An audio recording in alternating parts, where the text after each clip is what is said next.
Love seeing their pictures, too. Some of the greatest people. All right, Joe Tesser joining us here. Of course, he's on the call later today of this Alabama-Missouri game. We've talked about the importance of the college football playoff implications, Alabama season, all of the drama leading into today. I'm sure you'll be ratcheting that up out there on the field. And I think there's something this week that's been a little bit off kilter with the media coverage. Yeah, maybe. like the crazy reactions, and Paul stirs this pot. But this week, and there's three things that stand out to me that I read this week or heard this week on podcasts. But number one, they have these signs at the Alabama facility. It says TNT, takes note, resting heart rate, and have a peaceful Saturday morning. And then I sit next to you and things just go haywire. But number one, Laura, and you've seen this for years down here, is how people overreact to any little thing and read into it. So this week, the hate coach lose a couple games and be just fine. They know their backs are up against the wall, but that's not necessarily the best way for these players to be playing. There's a balance there. How do you play free enough? How do you have the scheme in the absolute correct way, the attention to detail, but also make sure that they're not overlooking the opponents? And the good thing is attention to detail, but also make sure that they're not overlooking the opponents. And the good thing is questions, and then the standard guy who asks, Coach, we love you, happy birthday. That's not a call-in show, Joe. Then you need a producer like Randy Dandy in your ear saying rap and get to the full screen. That's going to prove a point, I tell you what this program does not need. They don't need sugarcoating. They don't need anything like those, Paul. We are in for a real treat, and I imagine it will be at night in Kyle Field. So much fun.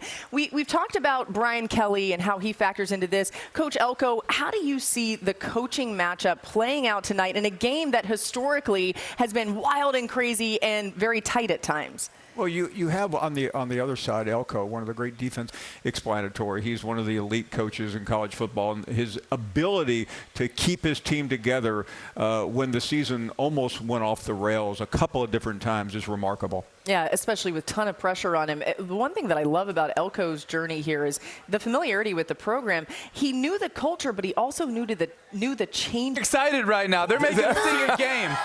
All right, boys, I'm sorry to do this. We got to sit down. I feel like the teacher in the class. Like, come on, time to start the show. I'm terrible at that game. You are bad. We're still just kids at heart. You didn't want to play? Let the kids play. Oh, okay. That's Paul Finebaum, the elder statesman. Jordan Rogers is back this week. It's Tim called Tebow a video game. Okay. Ooh, and Roman Harper. It's the newest version of Atari.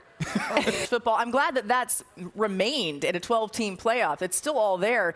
Paul, as it relates to what happened with Texas, they lose to Georgia. Georgia goes on the road, massive win. Alabama's beat Georgia. How do you make sense of all that at this point in the year?